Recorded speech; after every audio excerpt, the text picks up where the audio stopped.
Hey y'all, Tammy here with Happy Art Creations, and thank you for visiting with me today. Today I'm going to go over a quick resin demonstration. There's nothing hard about it, but there are some guidelines and things that you need to do before you even get started.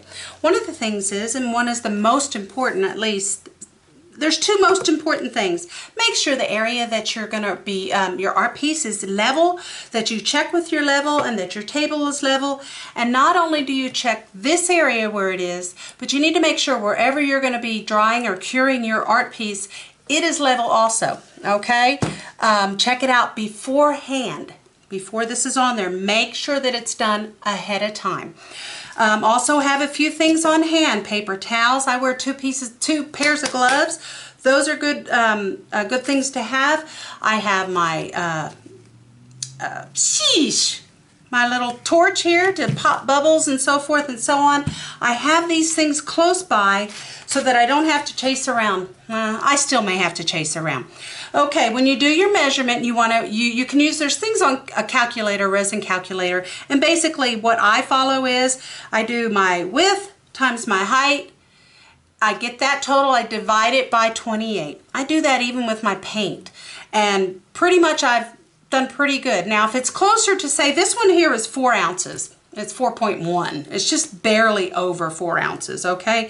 So on this one, all I have to do is do 4 ounces, 2 of each. My hardener, 2 ounces of my hardener, and 2 ounces of my resin, okay? But I'm also going to go ahead and do a simple little top. I'm going to do the lid to one of my trinket boxes, so I'm going to need 5 ounces total. That'll take about an ounce, okay? So I've got, already have my hardener. Always put your hardener in first. Okay, I didn't put my lid on. That wasn't real smart. There we go. My hardener. I'm using Famo wood. I get this at Lowe's. I normally use QUESS resin, especially for my heat resistance, but this is what I have, and so I'm going to be happy, and I don't have to worry about this being heat resistant. This here is going to be resin, and it was my first open cup. Y'all remember that video? I had so much fun. I thought, why did I wait so long to get it done, or to do it? And I had a blast, okay? One thing about, just like when you're measuring and you're making sure that your area that you have is level, you also want to make sure that you're putting the same amount of resin. So you don't want to have too much hardener and too little, resin. You want to make sure that you have exactly the same, or as close as you can get, because it is important, because it will not cure right if it's not. Okay, so I'm going to need 2.5 of my hardener. All right, and I've already put that in my cup. I've got that ready to go. I've got my timer ready. This one calls for, I believe, 6 minutes. And I've measured already my first one of my hardener. Now it seems like, oh, you should get the timer going. I don't until I get it all in. So that's 2 ounces of my resin. Got my hardener and my resin together. And then I'm going to measure another ½ ounce, because I need 2.5. And y'all make sure that you are accurate. That usually you can do this on a flat table, but the way this bottle is, it's hard for me to measure and see it and hold it at the same time. I know that sounds crazy. So I've got another ½ ounce, and I'm going to go ahead and put that in there. And then I'm done with this.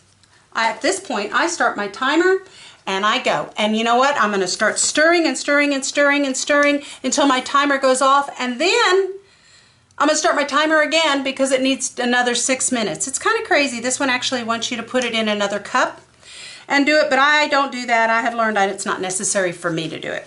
I've not seen the need for it. So I'm going to get back to you in just a few minutes after I'm done stirring, and then I'll show you the process of how to finish your resin art. Thank you. Okay, y'all. Here we go. I'm back. I've been stirring and stirring, and I've been going around the sides and wiping off my stick, and I'm making sure so that when it comes out, it's clear. Now there's lots of bubbles, and that's absolutely normal, just so you know. Okay, so we've got this ready, and what I'm going to do also is I'm actually going to pour my 1 ounce for this one right here over top this one, so if there's any overflow, I'm not going to worry about it getting on there. So let me go ahead and clean my stick off real good. Set this aside. And I also have a favorite stick. I know that sounds crazy. You have a what? I have a favorite stick. It's a little bit thicker. sometimes when you're mixing resin, your doggone hands get sore. So I'm just pouring this on, y'all, just like this. Now this has a tier to it. Okay, it kind of, this one is kind of flat on top and then moves over. Now that was about as easy as it comes. And I'm going to let this sit. That didn't take much. This one's still, regardless, because it's pulling off the sides and they're not completely flat across the top, it may require a second coat. Sometimes it does that. I'm going to set this aside and we'll get to torching. So I've got that there. And everything I poured, the little stuff right here, there we go. I'm just going to put this here. All right. So there's nothing that we need to worry about on this one. You see, I get all of it out. It looks beautiful. Now, some people just go like this. They bring it out to your edges. And I do that mostly with all of these. But then I just take my hand, y'all, and I just do this. Now, you see why I needed 2 sets of gloves? I have 2 sets on. And I bring it around, and anything on the sides that's going to fall down, I can use some of that if I need it. But not likely on this. There's quite a bit on here. And you can feel, I can feel with my hands if it's, and I do this just about with everything. Now I'm going to go around my sides and I'm going to make sure I'm going to rub them like this around, and I'm kind of getting them in really good, kind of like this. And it's still going to flow over. Remember, we checked for level, so this is level. And this will be self-leveling in itself, okay? So I'm going to let this sit just for a sec. Let's see if we can move that just a little. Sometimes you can move it around like that, but I try not to. Okay, this is where the gloves come in handy. I'm going to take this off. I'm going to take both of those off, okay? Over here I've got a stick, which I'm going to use to go around the sides. I have an old, this is my old torch. And I have to use a paint can opener when I'm resining to push that, okay? So it doesn't always start right away, and if my hands are gooey sometimes with resin, it's really hard to get it started. And that's still not, but sometimes 3 times is a charm with this one. Okay, here we go. Now, are you going to be a booger? You are. There we go. And I'm gently going to just go around. And remember, this is self-leveling. You saw how hard it was. I don't want anybody to be afraid of resining. Yeah, there are some things that you need to do. There are things you need to prep your board with, and we didn't discuss some of those. And I will in just a sec, okay? Once I get this settled. All right. And while you're looking, now this is popping all those bubbles that you saw. I'm going to go over here and just kind of do this one over here. And I'm going to leave that one be. Okay, so I'm going to come back in just a sec. In the meantime, I'm going to be eyeballing it and making sure there's no little fur baby hairs or any kind of fuzz or dust, and all I see is bubbles so far. I have had resin in my hair before, and it's not fun to get it out. Kind of broke my hair up. Okay, so the way I process my board, of course, you always want to tape your back. I swear by taping my back. When I paint, I tape before I paint. That way if I choose to resin, I don't take that tape off until I'm finished resining. Okay? Then I put a pre-coat. Always have paper towels close by too. Okay? And your alcohol bottle. You might need it. Alright, I have this stuff called Fusion pouring resin. And what I do is I take a little plastic bowl. I pour a little bit, we're talking maybe a tablespoon, depending on how much you're going to use on how many pieces. I put a little bit of water, and I did say water on this one. This is not regular resin, y'all, okay? And on this one here, I just stir it up real good. I take a damp handy wipe or a damp soft cloth, and I just wipe it on like that. Wipe it back and forth, and you know when it's right. You just look at it and you go, okay, this looks good. And I let it dry. It takes just a couple minutes, 3-4 minutes at the most, depending on how big your piece is, and it dries quickly. And I put another coat on that. That's on something that hasn't been used with silicone. If it has silicone, you're going to clean it first. There's different kinds of ways, and everybody swears that their way is the best. My way is, I use cornstarch, and I cover the whole thing with cornstarch and let it sit. I let it sit. Oh, you can let it sit 12 hours overnight, whatever. Afterwards I come and I take a soft toothbrush, brush it all off, and you'll see that the silicone has been absorbed into the cornstarch. Then I put one more. I go ahead and I put another coat of that cornstarch over it. Let it sit for a few more hours, and then I can tell one way or the other if I still need it. Sometimes, and very rarely, do I have to take a little alcohol. I do that afterwards, but some people take a little bit of a damp cloth with maybe some Dawn and wipe over it. I don't do that very often, but it's more rare. Most of the time I get it off and I just take a little bit. I wet a paper towel, and not wet. I just kind of spritz it on there and wipe off all the cornstarch and everything, and you can basically tell. I do this with all of my things that I'm going to resin, all of my, and all of the coasters that have been used with silicone, anything like that. That primer coat protects, and it kind of puts a barrier coat. So that's kind of what I'm going to call it. All right, it looks like I'm ready to do another. Oh, this is my junky one, and I don't want to get my new one full of resin. So I've dubbed this my resin one. Don't get too close, it will burn. If you're sensitive to things, be sure that you use a product that is low VOC or no VOC. Have plenty of ventilation. You can wear a mask if you like, okay? If you get too close, it will burn, and I promise you, you will see it come up, and you do not want to inhale that stuff. This is looking gorgeous. Now, I might have a fuzzy. I saw something. I'm going to go ahead and put...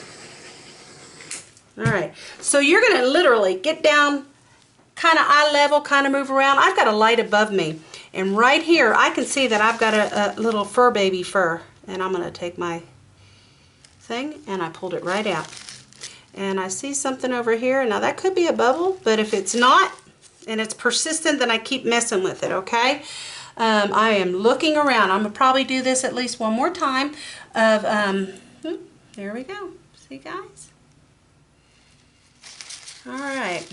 I haven't had any trouble with this. This has really been a good resin for non-heat resistant things. It does dry very smooth and clear, and a lot of times I just have to put on one coat, which I'm very thankful because I really don't need more than one coat.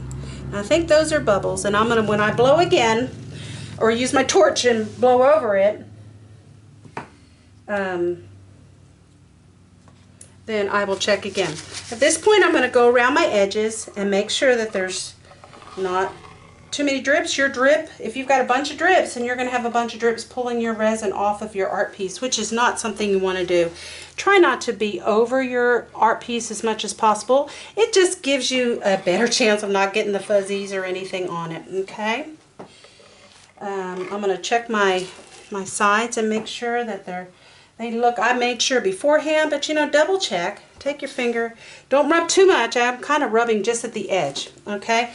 Your finger's a good, see, I'm not picking up much resin when I do that at all anymore. That means I'm not dripping, okay? My other piece, I see a little furry on it, and I'm going to get that off on the side here from y'all. This one I'm probably going to need an extra coat, but maybe not. It sure is looking pretty though. Look at that. And it'll dry looking that glassy. It's so beautiful. I'll go around my edges on that one.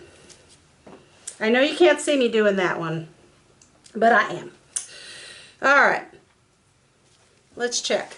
And I do go through my I have napkins out, I have my paper towels. I have them ready to go, y'all, because you don't have time to be pulling napkins off. Have this stuff ahead of time ready.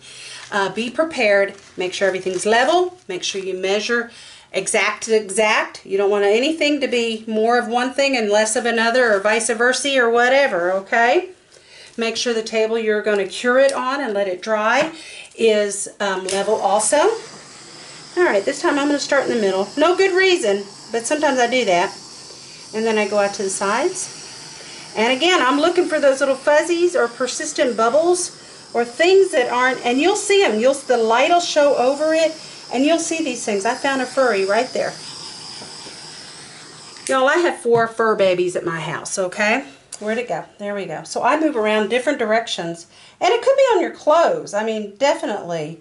We were out playing ball with the dogs, and they were all over me, and I'm in my little paint shirt and everything, and I'm playing around like that. And stuff gets on you. Cats, it doesn't matter if they're on you or not. I swear you end up with cat hair on you regardless, right? I know I do. So, and ladies, if you have long hair, make sure your hair is pulled up and out of the way, because it will get in the way again, I promise you. Now there's a spot right in here, and sometimes it looks like 3 dots, and then it ends up being a fur baby. And then when you have, and it's all cured and dry, you have this beautiful piece of fur right smack dab in the middle of your art, you're going to be mad. So, you know, it's not going to hurt. And I'm going to see if it pulls up a hair. And it did. By golly. I wish y'all could see that little fur baby hair. It's on the end of that one. Okay. All right. And sometimes if you don't have enough resin, like you undercalculated, you'll end up having not enough on your thing, and you'll have little divots sometimes. Sometimes the divots are from silicone if you've used silicone. This painting did not have silicone, so I should not get those kind of divots. All right. I'm going to try getting this. Oh my gosh, it turned on the right. All right. It is looking gorgeous. If it looks like glass on the video, that's what it dries looking like too, y'all. It is gorgeous. Everything is beautiful. Now, there is, you got to, when you do put it on its place where you're going to cure it, you need to cover it. And I'm going to show you something in just a minute, but I'm going to get these out of the way. They look good. Let me check this one more time. I don't want bubbles on it either. It's beautiful. And see that? With measuring, I have a little bit extra over here. Not a whole lot, but when you do measure and you take the time to do it, don't guesstimate. Make sure, because resin's expensive, y'all. So let me stop the camera real quick, and I will be right back with what I use to cover my pieces. Okay, be right back. Hey y'all, I'm back. Hey, I wanted to show you what I cover my resin pieces with. This here is just a foam board, and we laid it out and we measured approximately, I've got them all about this size, and I'll be honest with you, I don't know the size, but I can post that. Anyhow, and we cut just little pieces on the side and then tape it. See? We cut them open so there's little slits all the way down, like right here on all 4 sides. Okay, and we bring it up and we close it like a box and then tape it. I make sure, now here, don't throw away all of your paper napkins. I even take my resin napkins that I've wiped my hands on, and I literally take it before I put it on, because I have fur babies, and I wipe the sides and I wipe the top, and I've even been known to spray and make sure that there is no fur babies, because man, I don't like re-resining. It makes me mad that I've got to re-resin something that's beautiful except for a fur. So that's all I do, simple as that. And I just put it over my piece, and I put a little weight or a coaster on top of it just to keep it down. It also makes me aware that there's something underneath there. Okay, y'all, this will be ready in about 12 hours to touch. At that point, if it is cured and not sticky, you should be able to take the tape off the back. You do not want to wait too long. If you wait too long, then it's no fun getting it off. You have to sand it down or use a little sander. It's a pain in the keister. Oh my gosh. Or you could take one of the little heat wands and kind of heat up the resin and kind of pick it up off the... You don't want those drips on there. You shouldn't have a whole lot anyhow. But if you do, they're no fun. So go ahead and make sure you prepare first. Tape your piece that you're going to do, and even when you're be prepared at the very beginning, like when I do my art piece and I'm painting on it and I've got my drips and I clean that all off, but on the back, you know, I've got it taped, and I don't take that tape off until I'm finished resining. If I think I'm going to resin this piece, I leave the tape on until. So anyhow, that's all there is to it. If I talk fast, I know I do sometimes. Just ask me a question, say, hey, I didn't quite understand that, or whatever. Ask me those questions. I'm not offended at all. Be glad to help you. Again, I thank everybody for coming and visiting with me today. Go ahead and like this video if you would, and share and subscribe. I'm getting closer to 100 subscribers. I'm working hard on it, but you know what? I'm just enjoying doing this art, and I appreciate y'all walking the journey with me. I pray I can touch everybody's heart. I pray that I can touch them some way that they might have a happy heart. So anyhow, if you need anything, I'm here. Alrighty, toodaloo, and have a great evening. Bye-bye.